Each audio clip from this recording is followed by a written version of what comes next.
হয় আজি আমি সমগ্ৰ অসমৰ পৰা 2013 চনত প্ৰাদেশিকৃত অৱসৰপ্ৰাপ্ত আৰু কৰ্মৰত শিক্ষক কৰ্মচাৰীসকল ইয়াত সমবেত হৈছোঁ। 2013 চনত অসম চৰকাৰে বিদ্যালয় প্ৰাদেশিকৰণ কৰিছিল আৰু বিদ্যালয় প্ৰাদেশিকৰণ কৰোঁতে 41,658টা পদ প্ৰভিঞ্চিয়েলাইজ কৰা হৈছিল। কিন্তু অতি দুৰ্ভাগ্যজনক কথা যে 2013 চনত যিসকল শিক্ষক কৰ্মচাৰী পদ প্ৰাদেশিকৰণ কৰিছিল এই প্ৰাদেশিকৃত কৰ্মচাৰীসকল অসমত NPS আইন ৰাষ্ট্ৰীয় পেঞ্চন আঁচনি প্ৰৱৰ্তন কৰাৰ আগতেই যিহেতুকে কামত যোগদান কৰিছিল 2005 চনৰ আগতেই কৰ্মত যোগদান কৰিছিল। সেয়েহে এই শিক্ষক কৰ্মচাৰীসকলক যেতিয়া পদবোৰ প্ৰাদেশিকৰণ কৰা হৈছিল তেওঁলোকৰ ডেট অফ যিটো জইনিং অৰিজিনেলি বিদ্যালয়ত ডেট অফ জইনিংটোকেই চৰকাৰে গ্ৰাহ্য কৰিছিল আৰু এলটমেণ্ট অৰ্ডাৰত সেই অৰ্ডাৰটো স্বীকাৰ কৰি লোৱা হৈছিল। সেয়ে এই শিক্ষকসকলক ৰাষ্ট্ৰীয় পেঞ্চন আঁচনিৰ অধীনলৈ আনিব নালাগিছিল, এইসকলক পুৰণা পেঞ্চন আঁচনিৰ অধীনত দিব লাগিছিল। অৰ্থাৎ অসম পেঞ্চন সেৱা বিধি 1969 চনৰ মতেই পেঞ্চন দিব লাগিছিল। তাকে নকৰি পুৰণি পেঞ্চনৰ ঠাইত ৰাষ্ট্ৰীয় পেঞ্চন দিয়াৰ কাৰণে প্ৰভিঞ্চিয়েলাইজৰ মাত্ৰ এবছৰ 2 বছৰ 3 বছৰৰ ভিতৰতে ইতিমধ্যে 8,000 শিক্ষক কৰ্মচাৰী অৱসৰ গ্ৰহণ কৰিলে আৰু এই 8,000 শিক্ষক কৰ্মচাৰী আজি পেঞ্চনৰ নামত এটকাও নাপায়। 8,000 শিক্ষক কৰ্মচাৰী অৱসৰকালীন জীৱনত পেঞ্চনৰ নামত এটকাও নাপায় আৰু যিসকল কৰ্মৰত আছে সেইসকলো অহা 2 বছৰ 4 বছৰ পিছত অৱসৰ কৰিবই। সেইকাৰণে আমি অসম চৰকাৰক আজি আহ্বান জনাইছোঁ যে প্ৰাদেশিকৃত কৰ্মচাৰীসকলক প্ৰাদেশিকৃত শিক্ষক কৰ্মচাৰীসকলক পুৰণা পেঞ্চন আঁচনিৰ অধীনলৈ আনি পেঞ্চন দিব লাগে আৰু অৱসৰপ্ৰাপ্ত শিক্ষক কৰ্মচাৰীসকলক এডহকৰ পৰা চাকৰিত যোগদান কৰে এডহক পিৰিয়ড কাউণ্টিং কৰি ইতিমধ্যে 193 জনক গ্ৰেচুইটি দিছে, তেওঁলোকক গ্ৰেচুইটি দিব লাগে। আৰু প্ৰাথমিক আৰু উচ্চ প্ৰাথমিক বিদ্যালয়ৰ যিসকল অৱসৰপ্ৰাপ্ত শিক্ষক কৰ্মচাৰী তেওঁলোকক ডেট অফ প্ৰভিঞ্চিয়েলাইজ 1/13 পাই প্ৰভিঞ্চিয়েলাইজ হৈছে 1/13 পাই তেওঁলোকক প্ৰভিঞ্চিয়েলাইজ গ্ৰেচুইটি আৰু পেঞ্চন আদি দিব লাগে।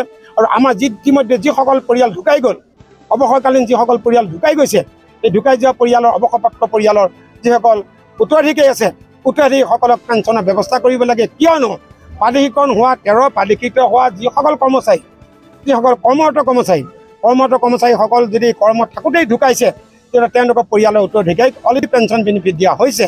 সেইকাৰণে অৱসৰ গ্ৰহণৰ পিছতো যিসকল ঢুকাইছে তেওঁলোককো পেঞ্চন দিবৰ কাৰণে আজি এই চৰকাৰক আমি আজি এই আন্দোলনৰ জৰিয়তে জনাইছোঁ। আৰু আমি আন্দোলন এইকাৰণে কৰিবলগীয়া হ'ল যোৱা বছৰ আমি ইয়াতে অৱস্থান ধৰ্মত কৰিছোঁ। চৰকাৰক বিভিন্ন ফাইলৰ জৰিয়তে আবেদনৰ জৰিয়তে চৰকাৰক আলোচনাৰ জৰিয়তে আবেদন নিবেদন কৰিছিলোঁ। আমাক 50% পেঞ্চন দিব লাগে, গ্ৰেচুইটি দিব লাগে, পুৰণা পেঞ্চন আঁচনিৰ অধীনত আমাক পেঞ্চন দিব লাগে। চৰকাৰে কাৰ্যকৰী নকৰাৰ কাৰণে আজি আমি পুনৰ এই অসমৰ বিভিন্ন ঠাইৰ পৰা হাইস্কুলৰ পৰা ধৰি কলেজলৈকে অৱসৰপ্ৰাপ্ত কৰ্মৰতসকল ইয়াত গোট খাইছোঁ আৰু এই প্ৰতিবাদস্থলীৰ পৰা চৰকাৰক আমি সতিয়াই দিব বিচাৰিছোঁ। অতি সোনকালে আমাক পুৰণি পেঞ্চন দিব লাগিব, যদিহে পুৰণি পেঞ্চন নিদিয়ে অৱসৰপ্ৰাপ্ত কৰ্মৰতসকললৈ আমাৰ আন্দোলনৰ কাৰ্যসূচী ধাৰাবাহিকতা ৰক্ষা হৈ থাকিব। উদ্দেশ্যই হ'ল যে 2013 চনত প্ৰাদেশিকৃত হোৱা সকলো শিক্ষক কৰ্মচাৰীক চৰকাৰে অবৈধভাৱে অবাঞ্ছিতভাৱে জমৰ যতন দি আমাক পেঞ্চনৰ পৰা বঞ্চিত কৰি নতুন পেঞ্চন আঁচনিত অন্তৰ্ভুক্ত কৰিছে। সেয়েহে আমি চৰকাৰক আজি ধৰ্ণা কাৰ্যসূচীৰ পৰা মানে এটা সকিয়নি দিব বিচাৰিছোঁ যে আমাক 2013 চনৰ শিক্ষক কৰ্মচাৰীখিনিক অন্ততঃ পেঞ্চন আওতাৰ অধীনত আনিব লাগে। কাৰণ আমি যিহেতু 2005 চনৰ প্ৰায় 25-30 বছৰ আগতে নিযুক্তিপ্ৰাপ্ত হয় আৰু চৰকাৰৰ চিল মোহৰ মাৰি আমাক নিযুক্তিপ্ৰাপ্ত দিছে। গতিকে তেনেকুৱা ক্ষেত্ৰত আমাক কি কাৰণত ৰাষ্ট্ৰীয় পেঞ্চন আঁচনিৰ অধীনত আওতালৈ আনিছে আমি বুজি পোৱা নাই। আমি চৰকাৰক বাৰে বাৰে আবেদন নিবেদন কৰি আহিছোঁ আৰু মুখ্যমন্ত্ৰী শিক্ষামন্ত্ৰীৰ লগত আলোচনাও কৰিলোঁ কেইবাবাৰো, কিন্তু কোনোবাৰে আশ্বাসত বাহিৰে আমাক কাৰ্যকৰী কৰা নাছিল।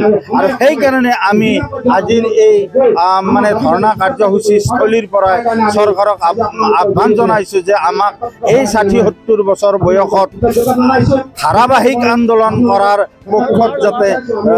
পক্ষ যাতে ল'ব নিদিয়ে তাৰ কাৰণে মই এই ধৰ্ণা কাৰ্যসূচীৰ স্থলীৰ পৰাই তেখেতসকলক সকীয়াই দিছোঁ। কাৰণ এই 60-70 বছৰ বয়সত এতিয়া পেঞ্চন পাব লাগে আৰু অন্ততঃ ঘৰত বহি থাকিব লাগে, যাৰ কাৰণে আমাক 60 বছৰৰ পিছত অৱসৰ দিয়ে। কিন্তু এই 60 বছৰৰ পিছত আমি নিয়মীয়া চাকৰিয়াল হৈ মানে 30-35 বছৰ চাকৰি কৰি আমি পেঞ্চন নোপোৱাটো সঁচাকৈ দুৰ্ভাগ্যজনক।